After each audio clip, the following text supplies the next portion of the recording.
So when Bruce Jenner, now Caitlyn Jenner, was the talk of the world at the 1976 Olympics, there was some question of how his ascension to world champion in decathlon happened. Well, I'm not going to go into that because there's been different rumors through the years, so we're going to provide the basic facts to those that don't remember him being, or she being, a high-end athlete that was questioned not for his, at the time, sexuality, but how he rose so quickly in the decathlete ranks.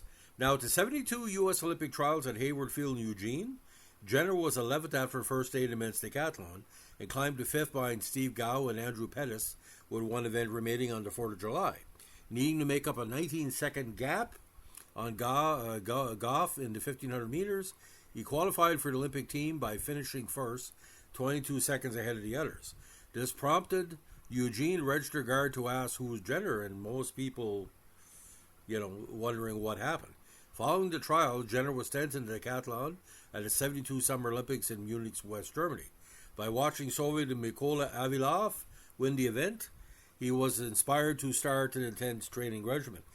Allegations have happened for years that that's when he started taking steroids or performance-enhancing drugs. We have no information either way because that's lost in the midst of time. According to Jenner at the time, for the first time, I knew what I wanted out of life, and that was it, and this guy had it.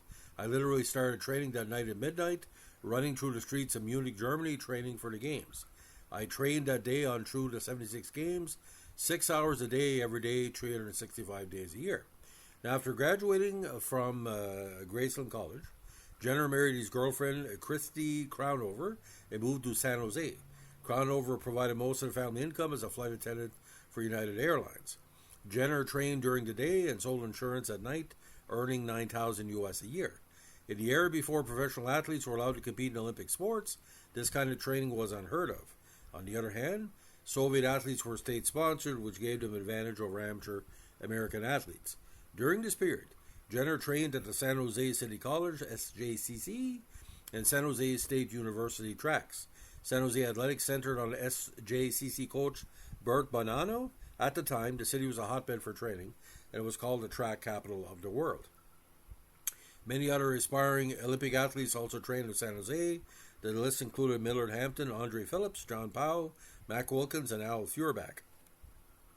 Jenner's best events were on day 2 of the decathlon, which is for most Canadians through the years, hurdles, discus, pole vault, javelin, and 1,500 meters.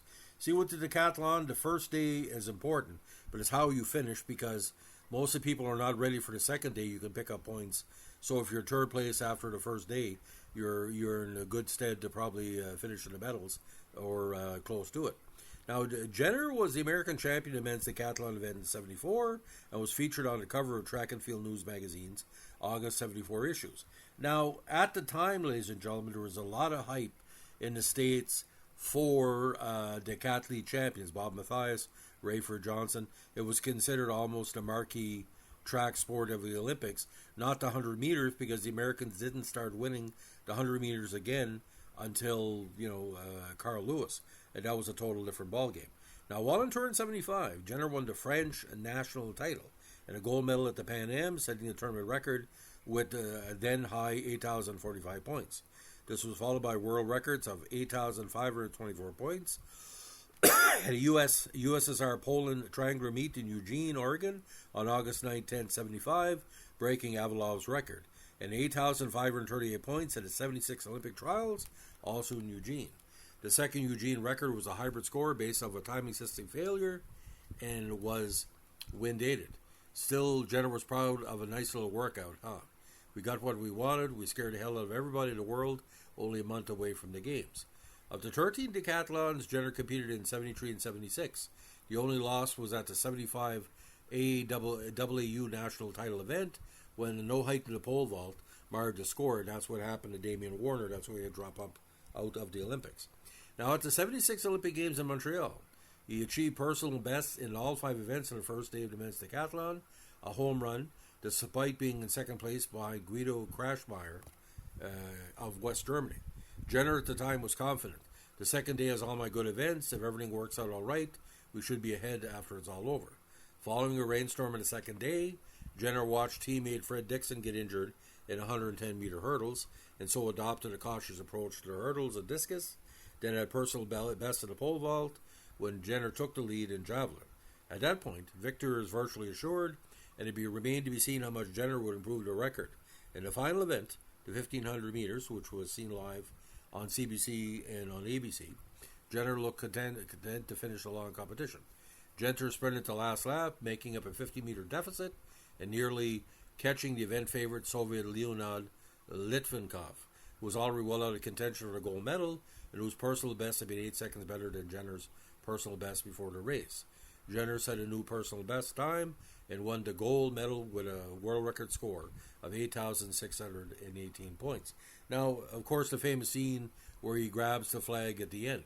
Now, after the event, Jenner took the American flag from a spectator and carried it around during a victory lap, starting a tradition that became common among winning athletes. Abandoning the vaulting poles in the stadium with no intention of ever competing again, Jenner stated that, in 72, I made the decision I would go 4 years and totally dedicate myself to what I was doing, and I would move on after it was over with. I went to that competition knowing that it would be my last time I would ever do this. Jenner explained, it hurts every day when you practice hard, plus when this decathlon is over, I got the rest of my life to recuperate. Who cares how bad it hurts? Now, Jenner became a national hero at the time and received the James E. Sullivan Award as a top amateur athlete in the States. Jenner was also named the AP Male Athlete of the Year in 76, and of course it led to a broadcasting and acting career, which lasted numerous years. Now, Jenner's 1976 World Olympic record were broken by 4 points by the great Daley Thompson at the 80 Olympics in Moscow. In 85, Jenner's Olympic decathlon score was reevaluated against the IAAF's updated decathlon scoring table, as reported as 8,634 for comparative purposes. This converter mark stood as the American record until 91, when it was surpassed by eventual gold medalist and world record holder Dan O'Brien of Dan and Dave fame. As of 2018, he was ranked 26th on the world all-time list and 9th on the American all-time list. Now, he was inducted in the United States National Track and Field Hall of Fame in 1980, the Olympic Hall of Fame in 1986, the Bay Area Sports Hall of Fame and the Connecticut Sports Hall of Fame in 94, and the San Jose Sports Hall of Fame in 2010.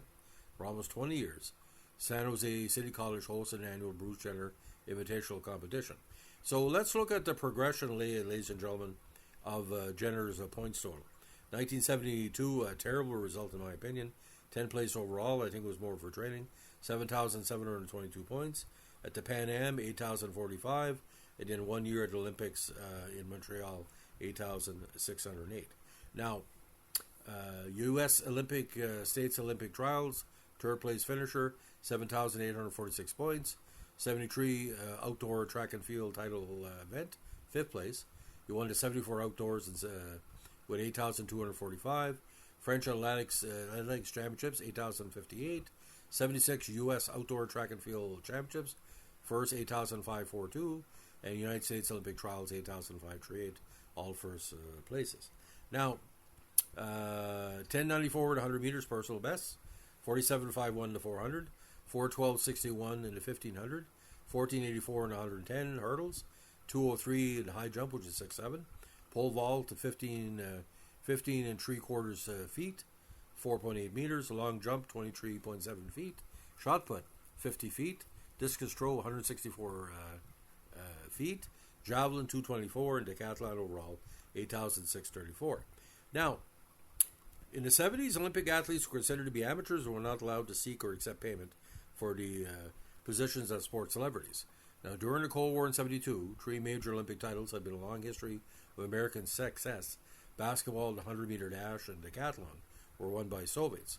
All Soviet athletes were pros, while the United States were limited to amateurs. Jenner became a monetary American hero by returning the decathlon title to the States. After the games were over, I happened to be the right guy at the right time, right place at the right time. Tony Kornheiser, the New York Times, wrote that along with her wife, Chrissy, Jenner was so high up on the pedestal of American heroism, it would take a crane to get them down, and of course they fell heavily through the years. After he expected Olympic success, he planned to cash in on whatever celebrity status could follow a gold medal, in the same mold as Johnny Weissmuller for the States and Son Yanni internationally skating, who had become major movie stars following their gold medals. This would require foregoing any future Olympic competition. At the time, Jenner's agent George Wallace felt there was a 4-year window until the next Olympics upon which to capitalize. He reported that Jenner was being considered for a role with Superman, which ultimately went to Christopher Reeve. I really don't know how many offers we have, Wally claimed. There are still unopened telegrams back at the hotel, and you can just believe the offers that poured in during the first 2 days. Jenner would never have been Superman. Not handsome enough and not tall enough. Now, when he appeared on the cover of the August 9th, 76 issue of SI, he was also in the February 79 issue of Gentleman's Quarterly and on the cover of Playgirl. Jenner became a spokesperson for Tropicana, Minolta, and Buster Brown shoes. He was also selected by the Kansas City Kings with the 139 overall pick in the 7th round of the 77 NBA draft, despite not having played basketball since high school. The publicity stunt was executed by team president GM Joe Axelson to mock the Kansas City Chiefs' yearly claims that he planned on selecting the best athlete available in the National Football League draft. Jenner was presented with a jersey customized with a number 8618, the Olympic gold medal winning score, but would never appear as an active player with the Kings. Now, the big one, of course, with Wheaties. Jenner became a spokesperson for them and appeared to photograph on the cover of the cereal box. After taking over from Olympic champion Bob Richards, he was the second in a succession of athletes featured as spokespersons for the brand. Mary Lou Retton succeeded Jenner in 1984. However, on November 22nd, 1977, he went to San Francisco to refute charges filed by San Francisco District Attorney Joseph Freitas that General Mills, the maker of Wheaties, had engaged in deceptive advertising in his campaign that featured Jenner. Jenner liked Wheaties and ate the breakfast cereal 2 or 3 times a week, which supported the advertising campaign's claims. 2 days later, Freitas withdrew the suit, saying that it was a case of overzealousness on the part of his staff. I know for a fact, ladies and gentlemen, that there is tape of him eating Wheaties. I think it was some kind of ABC documentary. It was a very popular cereal brand for sure. Now, when Jenner came out as a trans woman in 2015, General Mills stated that Bruce Jenner continues to be a respected member of Team Wheaties. After a negative response to his initial statement, Mike Simeons, General Mills' brand media relations manager, clarified by saying Bruce Jenner has been a respected member of Team Wheaties, and Caitlyn Jenner will continue to be. Now, he began television appearances in the mid-70s, both as himself and in character roles. One of Jenner's first recurring TV roles was the co-host of the short-lived daytime talk and variety series America Live in '78. The comedy Can't Stop the Music was Jenner's first film appearance. He starred in the made-for-TV movies The Golden Moment, Olympic Love Story, and Grambling's White Tiger. Very underrated movie, by the way. During the '82 season, he became a semi-regular cast member of the police series Chips, guest starring as Officer Steve McClish for 6 episodes, substituting for star Eric Estrada, who was locked in a contract dispute with NBC and MGM. He also received revealed personal issues with dyslexia in an 85 episode of sitcom Silver Spoons called Trouble with Words.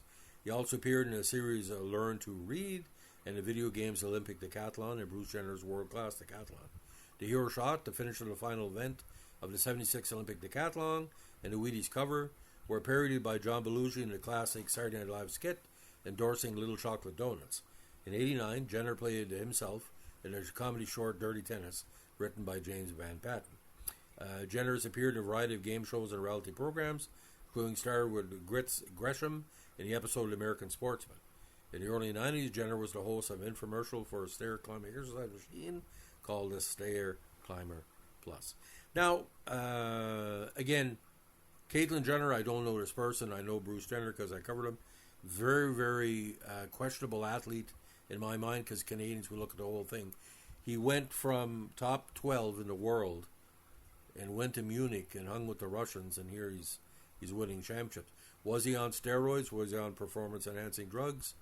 Did that cause a shift in his personality, which led to certain things occurring? It's not for me to say. I know for a fact if the house is on fire and you smell smoke, the house is on fire. I really don't think that Jenner going to Munich hurt him. If anything else, it opened his eyes. If he wants to, you want to compete with the Russians, these Germans in the 1970s. Like I just did a podcast on Frank Shorter criticizing Sierpinski. He said he was on performance-enhancing drugs. Did Bruce Jenner cheat? Not for me to say. Why would he talk to a Canadian media member? Oh, I'm cheating. If I was working for the Montreal Gazette at the time, you can't stop the music. You know, he was considered American hero long before he won the Decathlon because he looked good. He had a nice haircut. He looked like kind of, you know, John Ritter combined with a little bit of Tony Curtis. You know, he's a very handsome man. And she's a handsome woman too. Like I said, you can't take it away. But do I like Bruce Jenner? I don't despise the guy. Do I trust everything he ever said? He did something for himself. Whether he's Bruce Jenner or Caitlyn Jenner, he's his own biggest fan, and he's made the money off it too. So, you know, it is what it is. But it's a weird connection, is it not? David Foster, Elvis, and Caitlyn Jenner are forever connected. Check it out. And the Kardashians as well. So, ladies and gentlemen, if you like what you're doing here, we're Olympic Vintage Podcast, and want to learn more about when Caitlyn Jenner was Bruce Jenner, or Bruce Jenner was allegedly the best American cheater of all time, allegedly, supposedly. We'll leave it at that. But like I said, ladies and gentlemen, if he's not guilty, no problem. But if he ever comes out and admits he took performance-enhancing drugs, I wouldn't be surprised because, I don't know, ladies and gentlemen, to beat the Russians at their own game, you got to cheat. You know what I'm saying? Have a good one. Bye.